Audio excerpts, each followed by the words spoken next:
Yes, beware. Be aware. Be aware of your thoughts.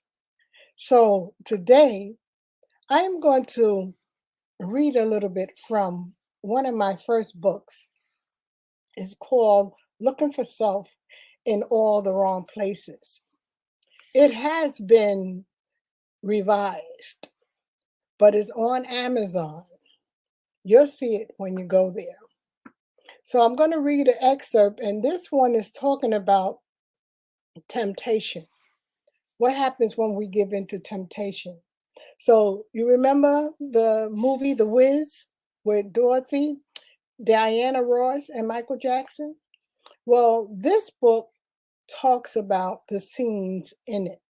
So listen to this excerpt and I'll explain it.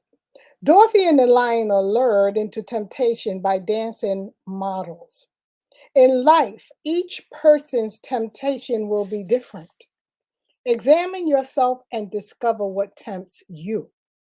Is it greed for money? Is it the lust of food? Be aware because whatever it is that you love, that could be the very thing used against you before you even realize that you have been deceived. When you identify it, don't allow it to dominate in your life. You have to use the wisdom of the scarecrow, the discernment of the tin man, and the courage of the lion to stay on the path, to stay on your yellow brick road.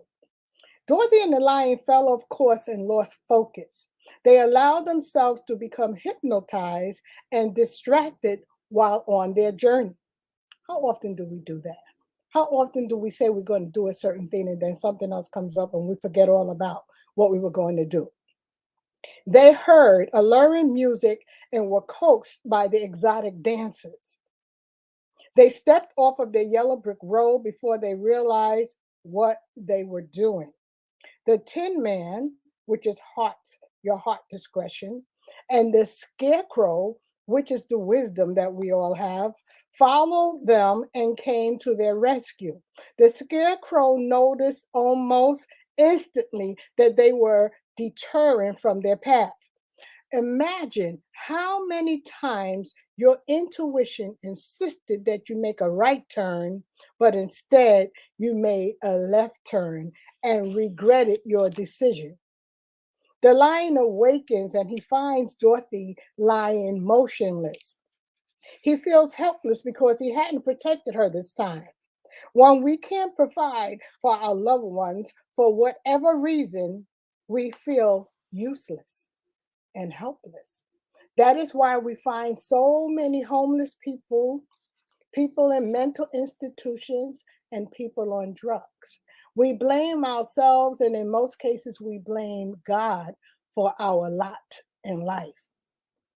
The lion questions his God, the Almighty Zeus. It's my entire fault. Almighty Zeus, God of the universe, why have you cursed me? Now, we may not say Zeus, but we have names for our gods too, and sometimes we might do the same thing.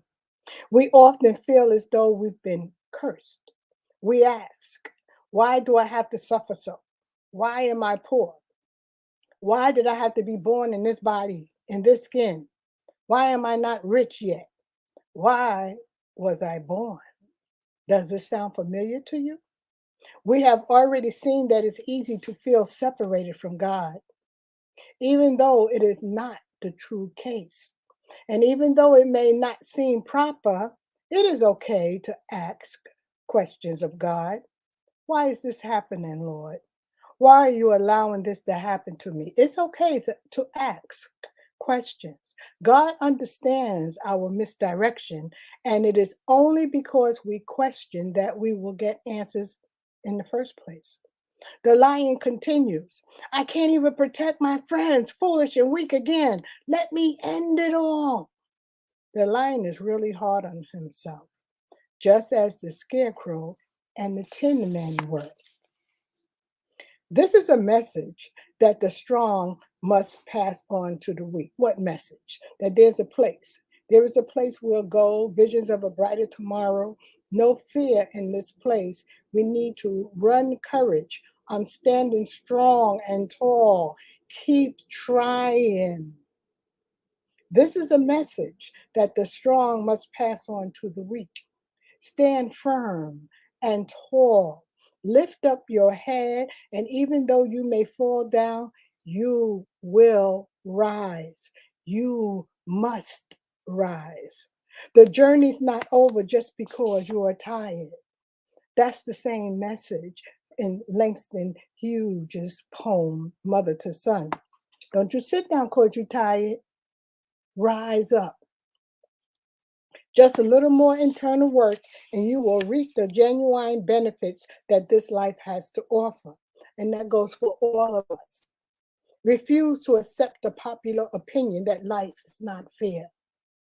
That's going around. People say it all the time. Refuse to accept that. Stop teaching this to your children.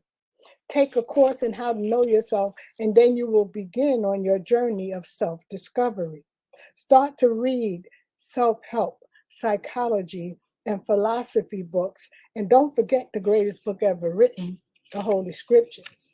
As you read, pray for wisdom and discernment. You will find that the more you learn about yourself, the more you will learn about the God that created you. The more you learn about God, the more you will find that He created a just and a perfect Garden of Eden for you and me to live in. And it's going to begin in your mind. You will find that He gave us a free will so that we can express His mighty will. The longer you put off this search, the deeper you'll sink into the quicksand of ignorance.